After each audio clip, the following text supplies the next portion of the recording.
KBBBL Podcast. Where the extra B is for BYOBB. Where's my elephant? Well, I'm ready to punch in. Hello and welcome to KBBBL Podcast, where we're ready to punch in, and the extra B is for BYOBB. And what's that extra B for? Why, the baby elephant walk, of course. Not baseball? No, the baby elephant walk. Of course. Of course. Yeah. Baseball. That's why you do. That's why you do the bees. I am your host, Nutty Cuckoo Super King. And Nice to with meet and with me a couple of Spit brothers. Yep. 72 ounce jug. Howdy. And Burlington Drifter, who's a real Burlington Drifter. That is a fact. That's a real fact. That's a fact, Jack. Don't forget about it. At the nuclear plant power, employee spouses and no more than 3 children night at a local minor league. I found that a hilarious gag. No more than 3 children night. Yeah, there were some good gags on this one, but we'll get into it here. I'm surprised they allowed 3. That's pretty generous. Our third wheel Baker is off this evening. There's some family matters, but we will press on, and he'll be back. And so we are here to review season 2, episode 5, Dancin' Homer. If everybody didn't figure that out already, so why don't we have ourselves a bit of a sit?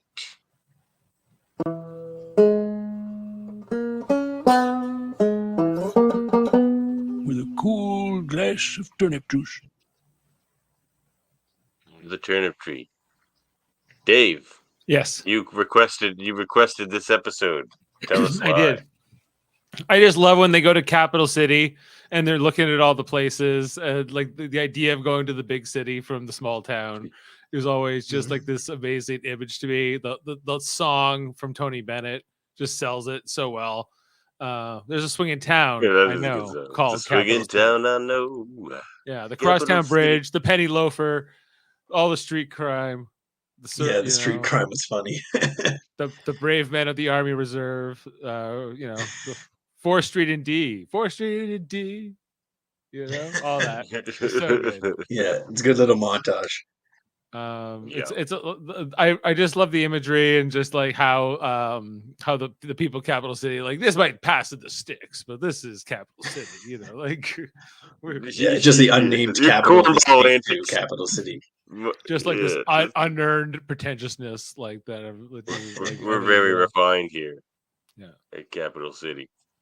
Exactly. Yeah, that's for sure. Well, we'd also do our introspection here. And in this one, we have the chalkboard gag. I will not trade pants with others. I didn't get this one. How do you know what? Good advice. Yeah, not one of the best ones, but maybe good advice. But how are you going to find out what kind of pants don't you like? Don't people? Some people like trade clothes, like including pants. That was a big thing. Yeah. Mm-hmm. Yeah. So I don't know if this is like a hard and fast rule. And it was the hidden Maggie couch gag. Mm-hmm. Right. Yeah. How was your week, Francis? Oh, it was fine, man. Just working and getting some stuff sorted out for the boy, like his summer camps and all that kind of stuff, but pretty low key otherwise. Yourself? Oh, not bad. The sun was shining. Got my gardens all set up, so I'm pretty happy. Right on. Yeah, man. All right. Well, hold on. We have to change the name of this segment for tonight.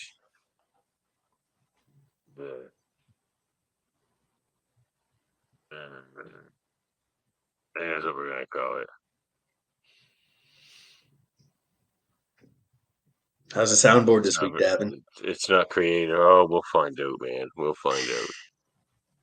That's all I can say. The screams, the humiliation.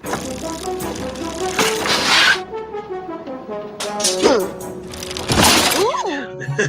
Dav felt down. so alive. The Dave down? No, Is it's it the Dave down or down. Dav down? Oh. No, it's the Dave down tonight. Dave down.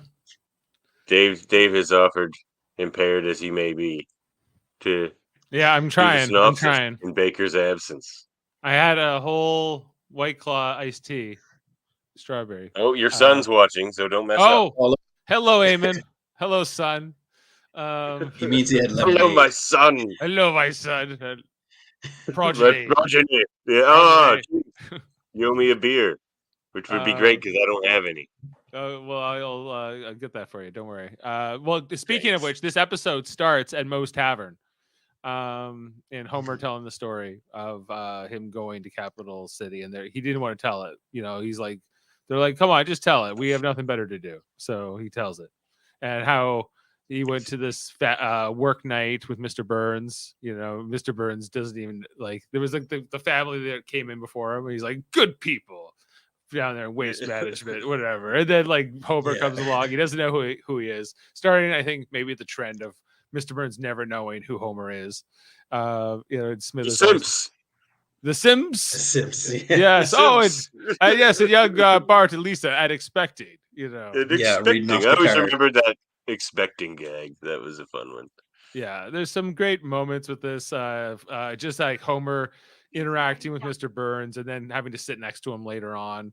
But then there's just like some fun baseball gags as they watch this game between the. I love how it's the Isotopes and then also the Shelby Villains are the Shelby Villains. Yeah, Shelby Villains. Yeah, like the Villains or Villains. How was it spelled? I think it was I Villains. thought they were always the Shelby Villains. I thought it was Shelby Villains. Yeah, or something like that. But it was if it was Shelby Villains, that would be a good one. You know, I thought it was just. Is this where Bleeding Gums Murphy does his song? Because that's like my favorite. Yeah, he does like the 20-minute national anthem. Like the thing is, the thing he's making fun of is still like relevant now. They still do this where you watch like like any given sports game, and like somebody will draw out the anthem like that forever. You know, they're just because they're trying to do it, customize it. You know, but I'm asking you. He's like, I'm asking you. Can you hear me? Skiddly boo bop. I forgot about the Bleeding Gums cameo in this, so I like how in earlier seasons they kind of insert them in random spots like this. I forgot about some of these. That was my favorite part of the episode. It's just like the very last "the" in the song. He just hangs on forever. He's just like the. And like making the notes go up and down and everything. Yeah. But in terms of continuing the Dave down, there was like this whole thing where Mr. Burns sits next to Homer. They get a beer together. They're having a good time. And then later on, you know, Homer is like the team's losing, so Homer gets up and dances. And this disgusts Mr. Burns after they've been having this good time. But for the first time in my life, people weren't laughing at me; they were laughing towards me. Oh wait, that's later. It's a little bit later. Or no, that was there, wasn't it? Around that point, yeah. He says that while he's doing the dance and describing it. But I like the play between him and Mr. Burns here. You see, like throughout the series, you see little moments like this where even though Burns always forgets him, they have these moments where they become like temporary friends, like when they're locked in the cabin and all that kind of stuff. Like, and they even act that Mr. Burns is kind of drunk because they're doing the wave, just the two of them and everything, right? Like I liked that.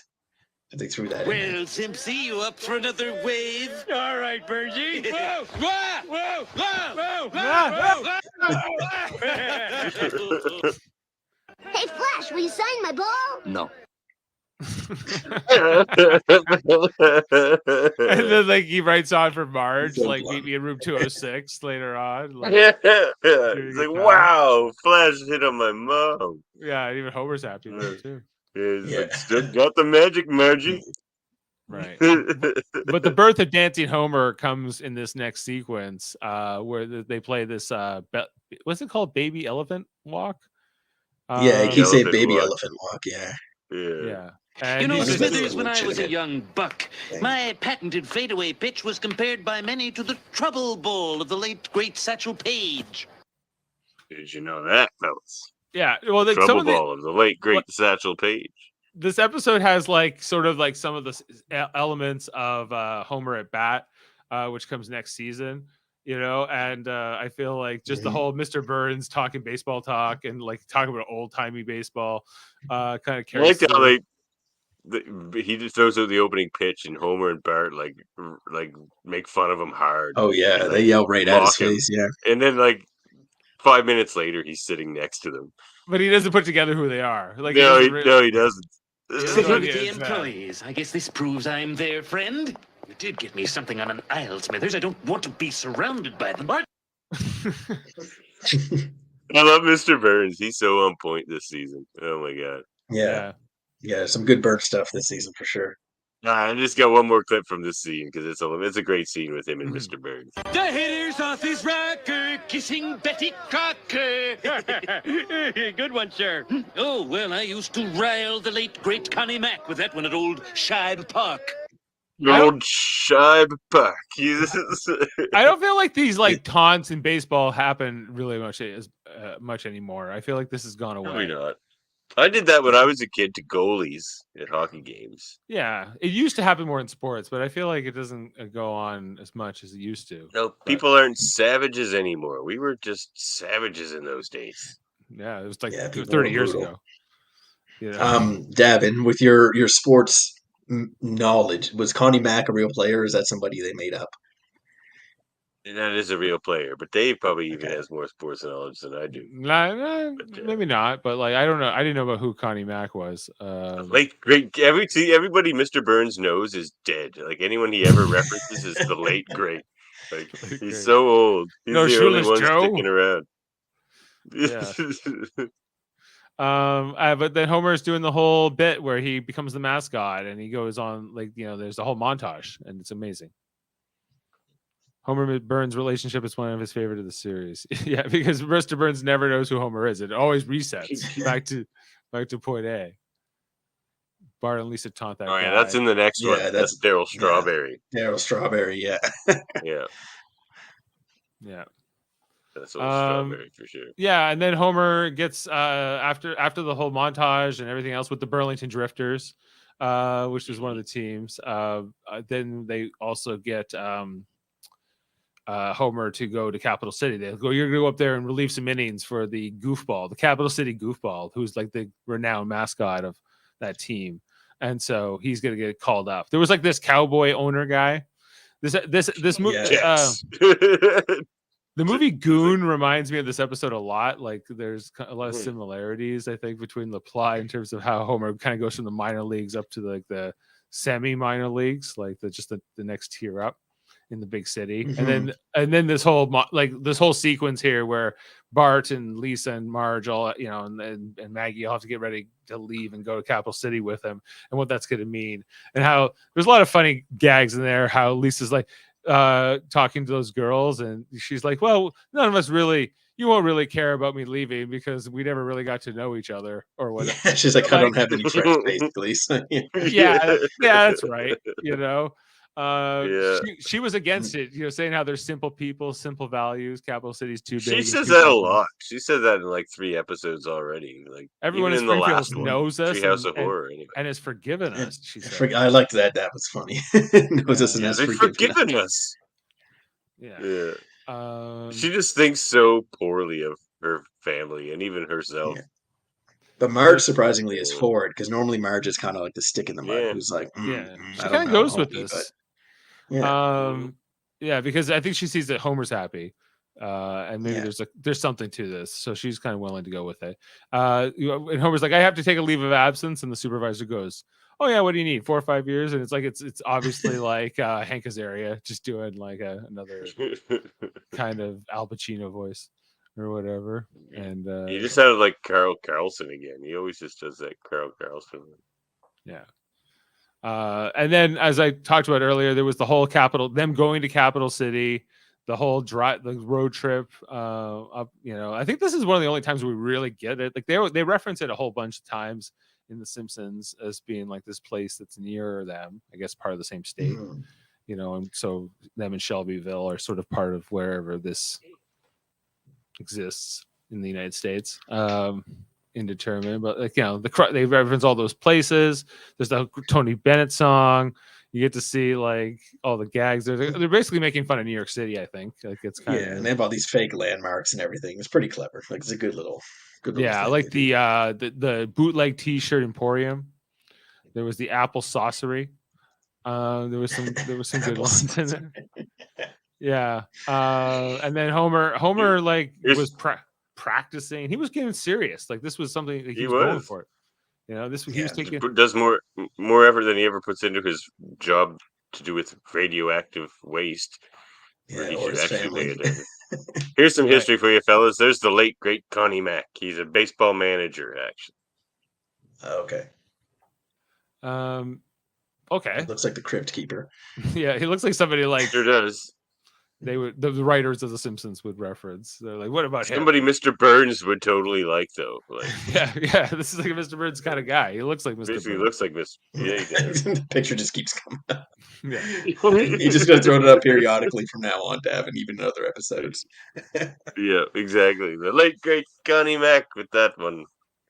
Yeah, for the first time ever in the episode, Homer says that he fell asleep after Marge. Is that right, or before Marge? Yeah, he says Marge fell asleep before I did. Is what he says. Yeah. They talk about it all the time.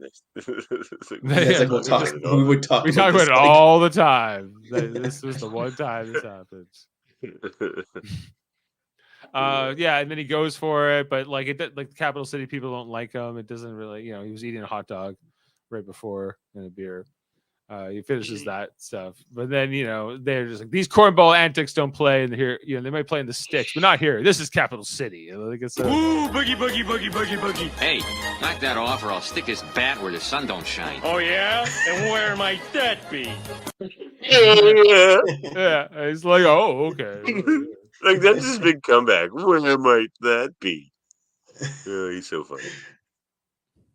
Yeah, there was he's just like, and then like he basically gets fired. There's two Daves here too. There was a Dave Glass who was the announcer, and then Dave Rosenfield, who's like the owner of the team. Like, bunch of Daves. It's almost like I could have had those names too. Not this guy, but you mentioned a like Southern guy who owns the Isotopes. He's almost like an early version of who's the oil tycoon guy who comes like in later seasons. Who's the oil? Yeah, he's like the Southern accent. They always have him in these like I don't know his name, but jobs. Yeah, I know who you mean. And yeah, like he basically gets fired right after his like one try in front of the capital city crowd. They don't go for it, even though he had the endorsement there of the actual goofball, or you should just call him Goof, plain old Goof. Call me Goof. Call me plain old Goof. And so he was like, my family stuck by me, Homer says, and I'd like as later on I would feel about how much that did not help. It's a great gag too. Yeah, it's like it really didn't comfort me at all. Yeah, he was like earlier when he was like Bart was confused by feelings of respect for me. It wouldn't last. Also a pretty great gag. Yeah, like there's they have lots of just little slick kind of like I didn't get a lot of huge laughs in this episode, but they have just lots of little clever one-liners like that. Like Bart was strangely quiet. He explained later he was confused with feelings of respect for me, just like, obviously saying that's a new thing for him, but like they have lots of cool little quips like that in this episode. It's like this whole rise and fall story, it's kind of like a real morality tale in some ways, I think, just of how they really went about putting this whole story of like Homer went up there and then they were just like, get the hell out of here and go back to Springfield. And that's basically what happens in the story. But then he comes back and he tells Mo about it, and everybody's like, tell it again. He's like, why do stories of humiliation and degradation make you more popular? And they just do, Mo says. And that's the end of the episode. That's the Dave down. Wisdom, yeah. It's the Dave down. Bam. Woo. Bam. Upper mezzanine. Topes lose. Topes lose. Topes lose. Topes lose.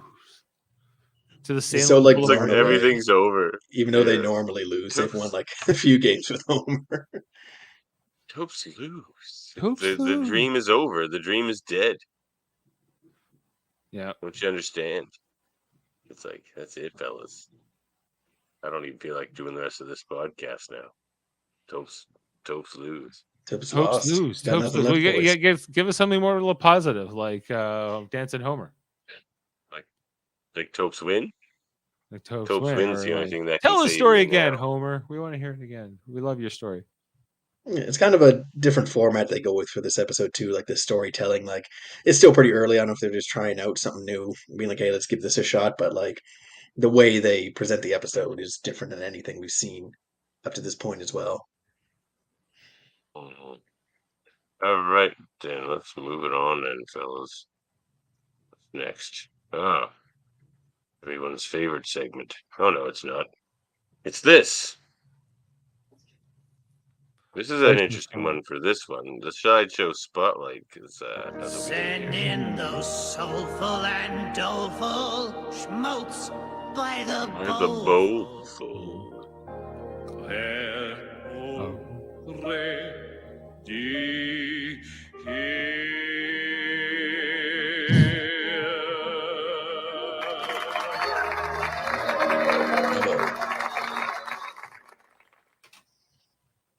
Sideshow spotlight. All right, Francis, who's yours?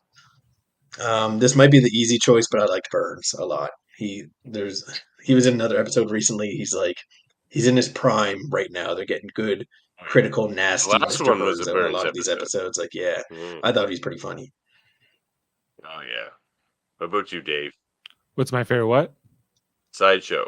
The side character from none of the Simpsons or the stars of this episode. Who is it? I guess Mr. Burns, I guess. But Smithers as well. Just like that whole, especially when Smithers stamps the card when it says banned for life or whatever. And he's like, he has like that smile on his face. You're like, Smithers is evil. Yeah. All right. Well, I'm gonna give mine to Bleeding Gums Murphy. His song was my favorite part of the episode. That was good. It was pretty great. Yeah. It's the best version of that song I've ever. the goofball. Yeah, Mo. I mean, I do always love Mo. That's a good choice. Yeah, he didn't have enough this time for me, though. Not a lot of Mo in this one, yeah, but so it goes. All right. Well, that means it's time for everyone's. I don't know why. It's a perfectly cromulent word.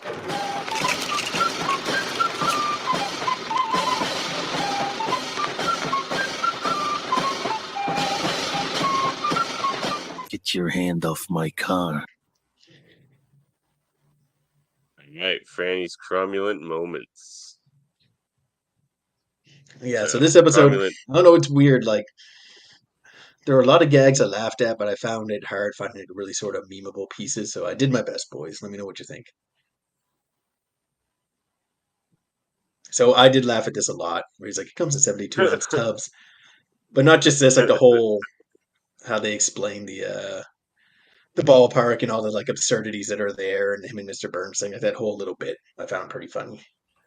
She's like, maybe you can space out your tubs this year. He's like, why?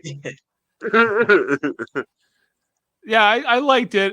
It was I don't even like.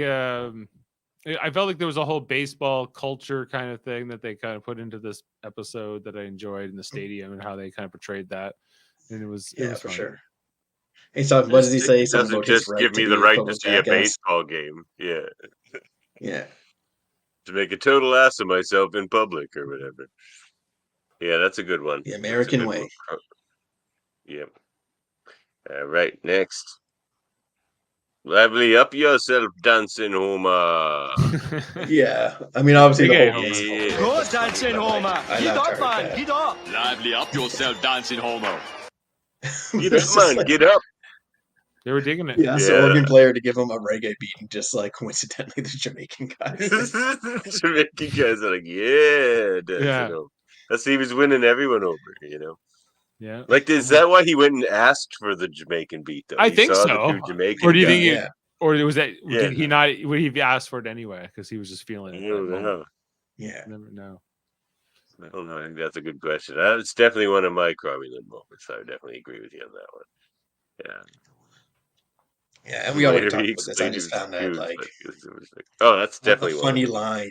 Yeah, and again, just denotes like their relationship and how cruddy Homer is as a dad, like detached emotionally. He's like Bart didn't know what to do with himself when he actually felt respect for his father. It's such a Simpsons line, like that classic Simpsons line. Other shows didn't say things really quite like that in that way. I don't know. That was a classic line. I think I agree with your cromulent moments, except for maybe this one I might switch out for Bleeding Gums Murphy, but it's a great one too. Homer for me is really awesome in this episode. Like especially when he was like telling Lisa a couple of his lines, in his narration was like listening to my big dumb wife. Oh wait, I should call her that, or just the big dumb wife. Oh wait, oh wait, no, I shouldn't do that. And then it was just it's a good like Homer like personality episode. Lisa's like, we're small town people. We have to die here. He's like, you'll die somewhere else. Somewhere else. What about our friends? You'll make new and better friends. Better friends. Lisa doesn't even have any friends, so it doesn't even matter for her. No, it didn't matter. Yeah, she can't help but feel, but if they got to know each other, her leaving would actually mean something. And they're like, yeah. Well, I'm gonna skip over my own segment and cover Baker's segment for him. Here we go. Oh wait, crap. Where is it? There it is. I'm just wondering, what's the point? Would it make any difference at all if I never existed? How can we sleep at night when there's so much suffering in the world? What's the point? What's the point with Dr. Davan tonight? Well, the point. Look, don't worry, Baker. We're not replacing you forever. But the show must go on. So the point of this one, I believe, is like bigger isn't always better. Sometimes it's definitely better to be the smaller fish or the bigger fish in the smaller pond than the small fish in the big pond. I think that's what they're going with here. Be happy with what you put. Don't try to push things too far. You meet some certain measure of success. Sometimes things get too big for their britches and they collapse under the weight.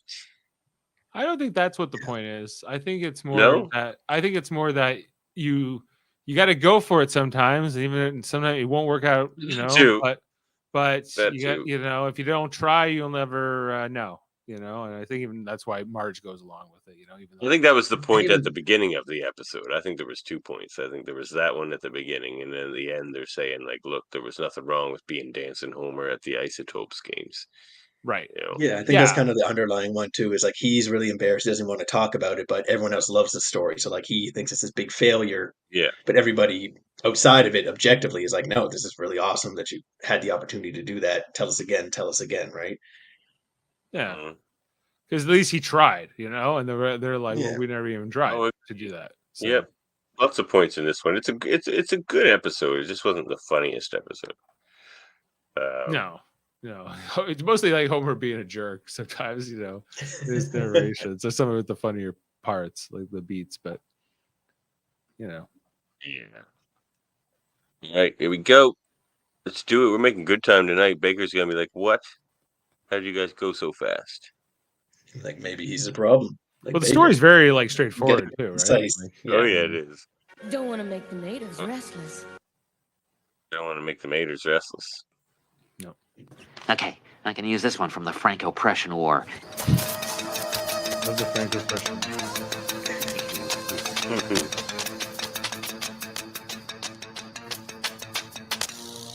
May I ask you a bold question? Bold questions with New Jacques Brunswick. That's me, New Jacques Brunswick. All right, you guys ready for some bold questions? I'm ready. Oh, is this trivia round? segment, or are we doing the trivia? This is trivia. Okay. Okay. All right. Triviaize me. Questions with New Jacques Brunswick. I don't know if my response time would be great. I always lose trivia when we have a guest, so I'm going to try to break that streak. Yeah, man. And I will just try to win. So we have a match. I believe Baker's still champion. We haven't played it in a couple weeks since he won, hasn't he? Yeah, he won, and then we didn't play last week. Yeah. Or did we play when Eamon was here? I can't remember. Or is that the one he won? That's the one. I don't know. Anyway, yeah. I think Baker's still champion, so we're looking for an interim champion here. Okay, I'm happy to claim the title of interim champion, if I may. I think you won last time you were on, didn't you, Dave?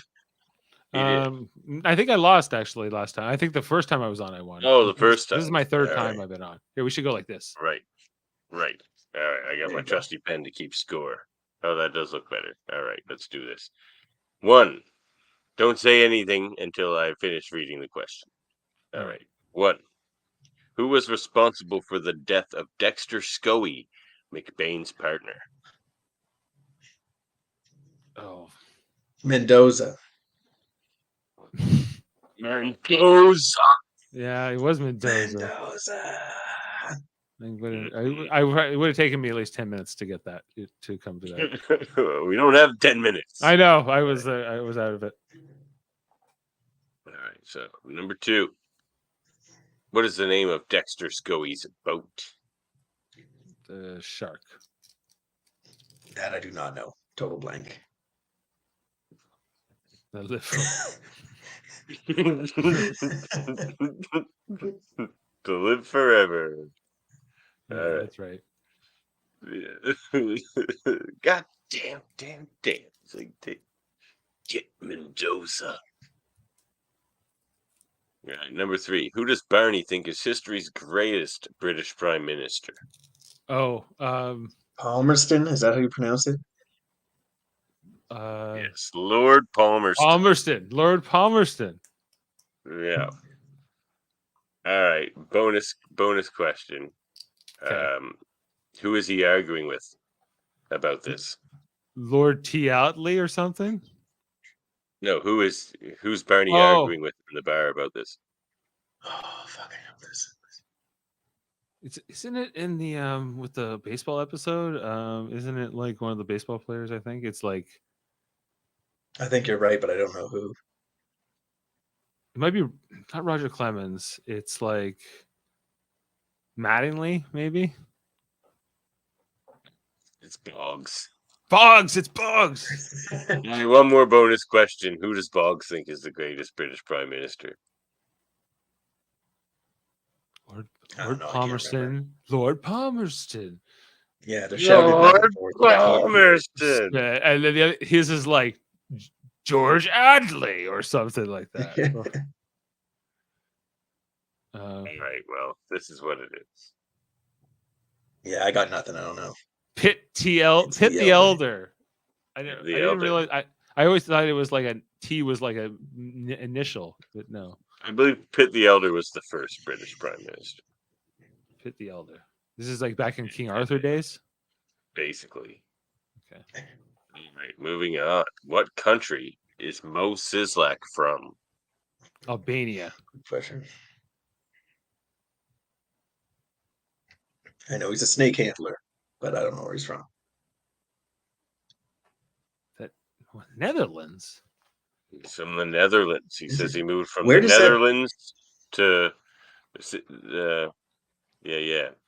Like does that come up 7. early or does that come up later? I don't know where. Like season 7, establish something that. like that. Okay. Yeah. All right. I'll trust you. What did Cecil Terwilliger want to be when he was a child? A clown. Cecil Terwilliger. That's Sideshow Bob, right, or something. So yeah. I think he wanted to be a television children host. Children's television host. You're both slightly off. I'll give you. You want to be a sideshow host? I'm not giving you either of you any points. Yeah, I'll take the charity. No one's getting points for that one. Oh. Just the tough quiz this time. Yeah. Yeah, well, I thought I was going easy. I thought my last questions were harder and you guys were grabbing them. All right. Number 6. What happened to Frank Grimes on his 18th birthday? His parents disowned him. Wasn't he hit by a bus or something? He was severely injured in a silo explosion. Is that the one where the little man's running and as soon as he gets there it explodes? I forgot it was on his 18th birthday. When that happened to him.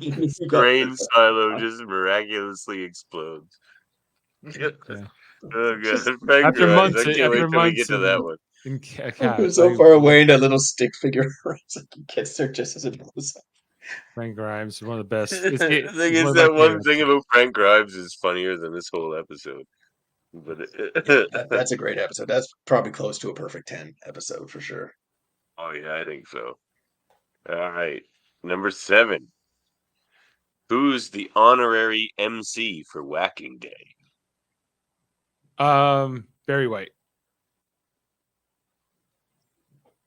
Oh, yes. Dave making a game of it. 2-1 Francis with 1 question remaining. You can tie it up here, Dave. I was thinking not him because he's against it, but I forgot he doesn't know what it is at first. Yeah, he was only the honorary. He just knows there's snakes and they're sexy. Yeah, especially the snake. Yeah. Yeah. All right. What does comic book guy cite as a dangerous mix? Loneliness and cheeseburgers. Oh. Francis takes it. Gets his revenge on Cousin Dave. Yeah. 3-1. Good job, Francis. Well done. A fine job. That was a hard quiz. Yeah. That always happens. Like, one did I ace? You're always like, man, I thought these were hard. And then I'll like do not great on one. You're like, I thought these were easy ones. I didn't do well this time or the last time. I always think you're going to ask me questions about this episode. And then you ask me things about other episodes I haven't seen in a while. I'm like, I forget. I forget those details. Yeah, no, they're never about the episode we just saw. That'd be too easy. Yeah. Or if you asked me some Star Trek stuff, I would probably get that. Oh yeah, well, that's what we're made for over at the Live Long and Podcast. Even though I could make it to the Picard one last night, I was too tired. Would you give it a 10 though, as a rating? Yes, but I had a lot to say about how I don't think it was as good as the other episodes. I gave a 10, but just the fan service was like a 12. Right. So, yeah. Good point. But yeah. I was going to make that point, but, so it goes. Oh, my God, I'm pressing the wrong thing. All right, here comes the ratings, fellas. All right, so.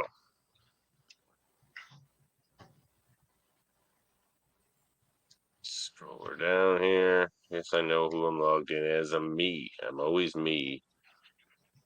I'm aware of this. All right, so. According to my thing, you're called Anonymous Quagga. What? Quaggas are cool. What's a quagga? It's like a little, like a rodent. And lives in Australia. Or is that quokka? Now I'm confused. All right, story for Dancin Homer. Oh, not much of one, really. It's okay. I'll give it like 5. Story for you, Francis. Yeah, I was gonna say the same, like a 5. Like the concept is cool, but like it's not really expanded. It even seems quick, like before you know it, the episode's over. Really quick. Okay, yeah, I guess that's it, right? It's because the first third of the episode is Bleeding Gums Murphy singing the national anthem. Dave, story. Story. It's a 9. What? I feel like you come into these with extreme bias. Well, no, it's good because we like you do. Yeah, the Burlington Drifters roll. That's how we are. Me, you, and Baker do this enough that even though we have our differences, we start influencing how we influence how each other looks at it. Then we get these outliers that come and have a total different. I love it. Good. Best story I've ever heard. Capital City. Let's go. Humor. It's probably the least funny of one of the season. I'm gonna have to give it a 5 as well. I think. No, you know what? It's as funny as Bart gets an F. I'll give it a 6 for humor. Francis? Yeah, I think I'm with you there, Devin. I'll give it a 6. There was lots of like funny little quips that made me chuckle, but there wasn't. I didn't get a lot of like big belly laughs. But there's lots of cool little one-liners that make you smile. Humor. You giving it a 12 there, Dave? No, I would say it's more like a 5. Oh wow. You just like the story of the baseball theme and all that kind of stuff. Yeah, mostly. It's got some laughs, but it's not killing me laughing. I laughed a few times, but yeah. Heart. It does have some heart to it, actually. I'll give it a 6. Yeah, I might even go 6.5. Like there's some good little bits, like his family supporting him really wanting to support the team, him and Burns getting along there. Like there's some good little pieces. His Respecting buddies at him the and not bar knowing trying how to to deal support with him. it. Yeah. You know what? Yeah, I'm bumping it up to a 7. All right, Dave. I'm going all the way to 8 on heart. Yes. I think it's pretty good. I think the stuff with Marge, especially, and some of the family stuff. There's these early Simpson seasons have a lot of heart, and I think this is one of the key ones, even though it's not the funniest episode ever. A combined rating. Oh, it's bad because Baker's zeros are bringing that way down. Now. Yeah. Here, I can help with that. Hold on. Yeah. Just we'll punch it in next episode. We'll punch it in later. So we have a combined rating tonight of 6.4 overall. Worst one of the season, and I think that is accurate. Yeah, and it's not even that it's bad, but it's easily the weakest episode so far this season, I would say. Yeah. That's what I felt. Yeah, me too. I mean, like you say, it felt short. Felt like there wasn't a lot there. Yeah. Note, first capital city. Capital City. Yeah. All right. It's against the law to frown in Capital City. Sam's giving it 10, 10, and 10. He loves this episode. He what? Says. Wow. All right then, Sam. That's pretty high. You'll caper like a stupid clown when you see 4th Street and D. Yeah. Murphy says don't miss next week's. What's next week's? Does it mean Picard? Does he Murphy was loving his relative. Oh, Picard. Yeah. No, I won't miss Picard next week. That's for sure. Worry about that. All right. Well, that's the ratings. All right. Well, fellas, we you can find us on YouTube, Facebook, and Twitch. You can contact us at KBBBL podcast at gmail.com. We are a proud member of the United Federation of Podcasts. Isn't that right, Dave? That's right. Captain of the Federation as you are. Yes, indeed. Yes, I am. We have a lot of different podcasts on the Federation Network. You are one of the hardest working podcasters on the network, Davan. And I might be. I'm prolific. We also, we have the Super Mater Brothers podcast, which does a lot of TV-based stuff, including reality TV like Survivor. Right now, we're doing Survivor 44 and Big Brother Canada 11. 3 times a week, and then we also have the Merry Mater Marvel Society over there. We'll cover things like Ant-Man and the Wasp, Quantumania, Guardians of the Galaxy 3. There's the new Marvel Secret Invasion. There's a lot of new stuff coming out this year, so we'll be talking about that over on that channel. And then we have Eamon on Track, which is one of our newest channels with Eamon Mater, with his where he interviews people and talks about albums and they rate them. I was on the first episode with him, the pilot episode, talking about the Hamilton album, all 46 tracks. We ripped right through it. So check out for new shows over on Eamon on Track. I'll be on the next one. We'll be talking about the great Robert Johnson. Okay. So that's exciting. So we'll get that on the schedule. King of the Delta Blues, King of the Delta Blues singers. Yes. All right. Devil for soul. There. Also, Wednesday, we did Hold Up. We were talking about internet movies, Hackers, The Net, Guns Akimbo. You didn't like The Net? I heard you didn't like The Net. No, I thought it was boring, and I but I quite liked Guns Akimbo, and Murphy didn't think that was possible. So Murphy's mind exploded on camera. You can see it. I know. I saw the aftermath. He came over to. Where did he come over? I think he came over to the Super Mater Brothers channel while we were doing like Big Brother the other night, and he was just like, "I can't handle this. I don't know." Right. He was there to talk to Jaemeel, really, but. And in 2 weeks' time, we'll be doing another Hold Up. We'll be doing heist movies, Pink Panther, Out of Sight, and I think it's called Victoria. a movie all done in one shot. Maybe it's South African or something like that. Yeah, we'll see. Heist movies. And X-Rated, the X-Men animated review show. Don't miss it this coming Tuesday when we will be interviewing writer Len Yulee, Emmy award-winning writer Len Yulee. So check that out. That's going to be real fun. And then the Graphic Histories podcast. Andre talks to people in film and comics and all that kind of stuff. Last one was with a local director here in Halifax, Dave Mullins. Check that out. And the Hellbound podcast, Alex Blackburn and Michael Chan talking about things horror. Wednesdays. That's what we do. White TV's Yeah, Michael Chan, who's now on Popularity Papers on Mondays. Check it out on White TV. Check it out. He's playing one of the dads, I think. With big stars here in the Federation. Yep.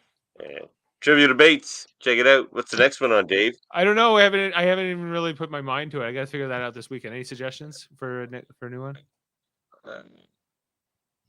Let you know. Yeah, let me know. Let you know. Let's know. Live Long in podcasts. We of course also have, which are many divisions of Star Trek content. Star Trek podcasts. We have the Command Division. You guys were on there. We have Star Trek Enterprise right now. We have our Star Trek Deep Space Nine. Picard. We'll be doing Strange New Worlds very soon, covering all those episodes, past and present, and our Operations Division, which does fun things like Star Trek Radio Theater and playing Star Trek Online or video games, different reviews. We've got the Science Division led by Davan with we got a DB9 coming up. All 80s division or all 80s edition. Yeah, DB9. That's going to be awesome. Looking forward to that. We do sciencey stuff over there. Lots of great Star Trek content, and then of course Locutors. Of course, the Locutors of Trek. Yes, we have a Captain Summit coming up. We do have a Captain Summit and probably an episode on the legacy of Star Trek on the Locutors audio podcast. I've never actually been on Locutors as a guest, so I think Locutors doesn't work like that. Locutors is the Adventures of Plain Simple Tailors. Well, you've had Mr. Scott on there. Oh yeah, because he has a quantum time transporter, and he can find us no matter where we go. Well, that's convenient. Okay. Well, yes, you can get one of those from Mr. Scott, and you can find us in our many adventures because we're gallivanting around the galaxy, Dave. Yeah, well, of course, Dave on it. He doesn't. Let him on it. And he doesn't. And he doesn't want to hang out with us. He keeps getting malfunctions and just ending up where we gotta be. Like, damn it!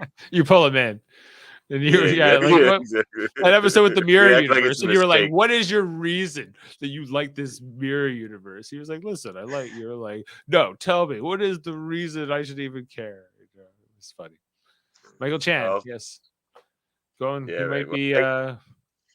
Thanks for joining us, Dave. Hope you're feeling better there, Baker. And Chris Murphy is the sexiest man alive. I hope he's still on here. What? That's a pretty scandalous opinion, but debatable. I think. Possible trivial debates. We'll have to put figure that one out. Is Chris Murphy the sexiest man? Is he the sexiest man in the Federation? I think that's the debate. We have to figure He's one of the contestants, or he's the judge. Yeah, we'll figure it out.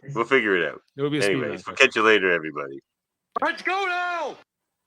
KBBBL podcast. Where the extra B is for BYOBB. Where's my